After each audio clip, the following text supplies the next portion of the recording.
때는 2007년 겨울. 당시 등록금에 보탬이 되고자 알바를 하고 있었다. 당시 내가 알바를 하던 호프집의 사장님은 반드시 봉투에 10,000원짜리만으로 두둑하게 월급을 주는 것을 좋아라 하시는 분이셨다. 그래야 주는 사람도 좋고 받는 사람도 돈 번 느낌이 난다는 것이었다. 그렇기에 항상 계좌이체는 절대 안 해주시고 수표도 없이 현금만으로 월급을 주셨다. 난 평일 주말 할 것 없이 호프집에서 저녁 5시부터 새벽 3시까지 정신없이 홀서빙을 해서 한 달에 130만 원을 받았다. 집까진 호프집에서 차로 약 30분 소요되는 거리였는데 지역이 다른 관계로 택시를 타면 추가 운임까지 붙었다. 일이 새벽 3시에 끝나면 사장님은 꼭 직원들에게 반드시 택시를 타고 가라고 택시비를 10,000원씩 주셨고 가끔씩은 직접 태워다 주시기도 하셨다. 하지만 난 택시비를 아끼기 위해서 PC방에서 2시간씩 시간을 보내다 버스 첫 차를 타고 집에 가곤 했다. 토요일 월급날. 그날따라 손님이 많아 너무 힘이 들었다. 같이 알바를 하던 아이들은 노래방이나 호프집을 가자고 했지만 난 피곤했던 관계로 그냥 집으로 돌아가겠다고 했다. 가방에 두꺼운 월급 봉투를 넣은 나는 잠시 고민하다가 첫 차를 기다리는 것도 힘이 드니 택시를 타고 집으로 가기로 결정했다. 당시는 한창 택시 강도로 뒤숭숭할 때였다. 청주에선 부녀자 살인 사건도 일어났기에 택시를 잡은 나는 굳이 앞좌석에 탑승했다. 앞좌석에 쭈그려 숨어 있다가 튀어나온다는 택시 강도 살인범 이야기가 생각나서였다. 작전역으로 가주세요. 목적지를 이야기하고 차가 출발하자 내 눈앞에 운전자 정보가 적힌 종이가 보였다. 그런데 운전을 하던 기사 아저씨의 얼굴과 종이에 있는 사진이 너무나도 달랐다. 내가 아저씨와 사진을 번갈아 쳐다보니 기사가 내게 말했다. 제가 이제 막 교대를 해서요.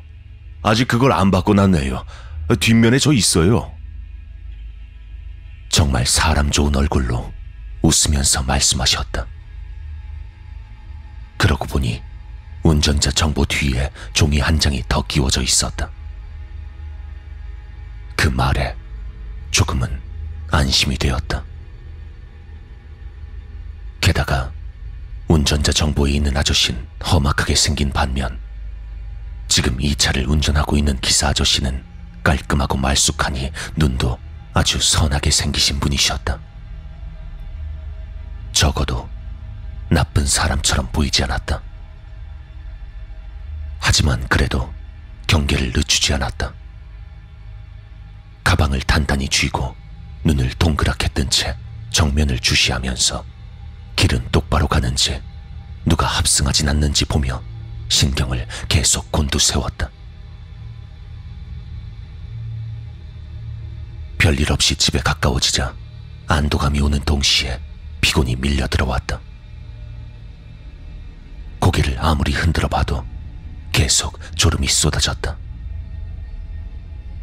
누구에게 전화라도 해서 잠을 쫓으면 좋을 텐데 이 새벽에 전화를 할 상대도 없었다.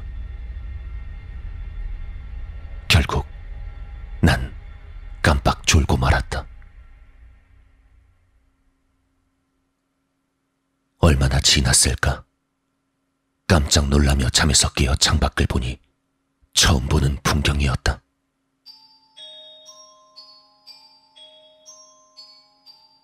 겁이 덜컥 나서 기사 아저씨는 쳐다도 못 본 채 조심스레 물었다. 아저씨, 여기가 어디예요? 일어났어요. 많이 피곤했나 보네. 여기 계산동이에요. 여기서 어디로 가야 하는지 막 깨워서 물어보려던 참이에요. 그 말을 듣고 난 심장이 내려앉는 듯한 섬뜩함을 느꼈다. 내가 분명히 작전역으로 가달라고 한 것 같은데 왜 계산동으로 왔지? 작전역은 계산동과 방향 자체가 다른 곳이었다. 이상하다고 생각하던 그 순간 아저씨가 갑자기 차를 길가 한켠에 세우더니 내 목에 칼을 들이밀었다. 그때부터 난 침착하게 대응할 수가 없었다. 말 그대로 온몸이 사시나무 떨리듯 떨려왔다. 살려달라고 말을 하고 싶었지만 입조차 떨어지지 않았다.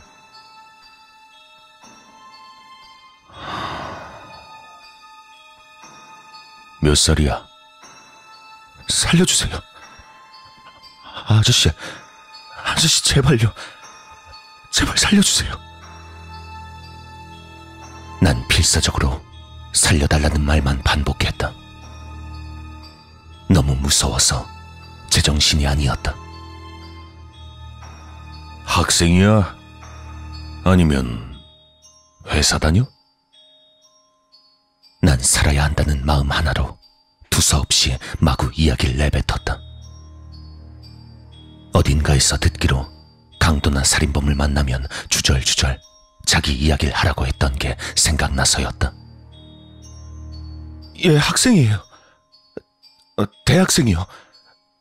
제가 재수를 했는데요. 등록금 때문에 중간에 휴학도 해서 지금 2학년이에요. 아버지랑 어머니는 이혼하셔서 아버지랑 살고 있고 나이 차이 많이 나는 여동생도 있어요. 걘 이제 초등학교 3학년이고요. 걘 어머니랑 살고 있어요. 제가 호프집에서 알바를 하고 있는데요. 오늘 월급 받았거든요. 가방에 다 있어요. 현금으로요. 하나도 안 썼어요.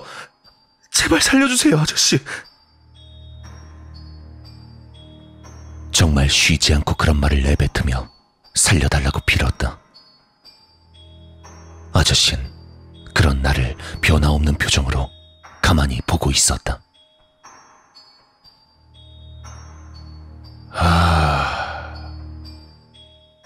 씨발. 가방 두고 내려. 감사합니다. 감사합니다. 나는 덜덜 떨리는 손으로 가방을 차에 두고 내렸다. 내리자마자 다리가 풀려서 털썩 주저앉는 바람에 문도 닫지 못했다. 아저씨가 귀찮다는 듯이 문을 닫으라고 소리치고 나서야 벌벌 떨며 문을 닫을 수 있었다. 택시가 떠나고 나서도 한참 동안을 바닥에 주저앉아 있었다. 그러다 도망쳐야 한다는 생각에 부랴부랴 일어나 무작정 걷기 시작했다. 휴대폰, 지갑, 신분증 모두 가방에 있었다. 그 강도는 내 학교도 주민등록번호도 주소도 알게 된 것이다. 주변을 둘러보니 계양산 근처인 것 같았다. 아직 주변은 많이 깜깜했고 가로등도 몇 개 없는 지역인지라 공중전화는 찾을래야 찾을 수가 없었다.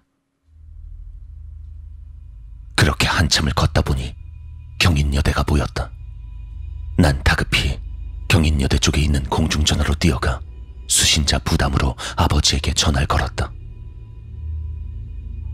몇 번이고 걸었지만 받지 않다가 나중에서야 짜증난 목소리의 아버지가 전화를 받으셨다. 여보세요?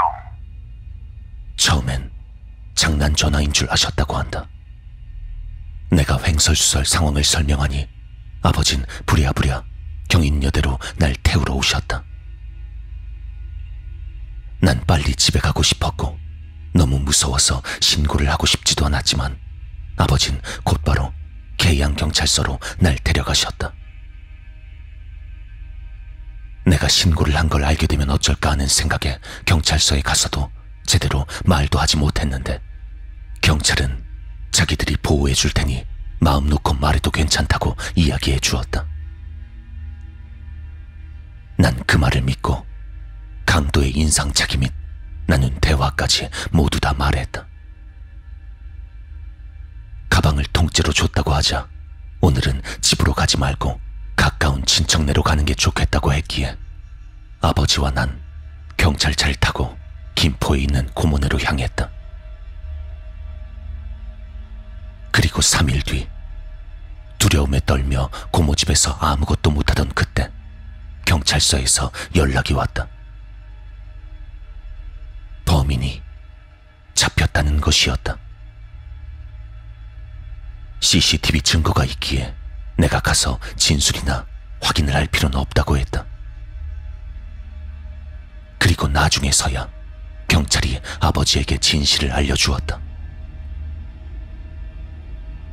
그 강도는 친절하거나 혹은 내가 살려달라고 비며하는 이야기를 듣고 마음이 변해서 날 놔준 게 아니었다. 택시 강도의 살인범이었던 그 사람은 날 태우기 한두 시간 전에 이미 다른 사람을 죽여 트렁크에 시체를 넣어둔 상태였다.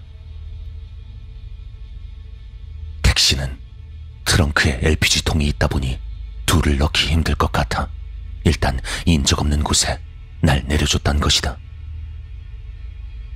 얼른 트렁크를 비운 뒤 내가 그곳을 벗어나 신고하기 전에 다시 와서 날 죽일 생각이었다고 했다. 그날 이후로 난 택시를 타지 못하고 있다. 버스를 타는 것이 여의치 않으면 차라리 걸어가는 걸 선택했다. 새벽에 버스나 지하철이 다 끊겼을 때엔 가까운 찜질방에서 자고 날이 밝으면 집에 오곤 한다. 그리고 범인은 처음엔 사형, 재심된 무기징역, 그리고 최종 25년형을 받았다. 25년의 시간 동안 그 살인범이 날 잊을까? 모범수 같은 게 되어 더 감형이 되는 건 아닐까 하는 생각도 든다. 가끔 그 살인범이 감옥 안에서 내 주민번호와 이름을 혼자 계속 되뇌이고 있는 악몽까지 꾼다. 난 어떻게든 악착같이 돈을 모아서 10년 안에 이민을 갈 계획이다. 이 이야기를 듣고 있는 여러분도 조심하기 바란다.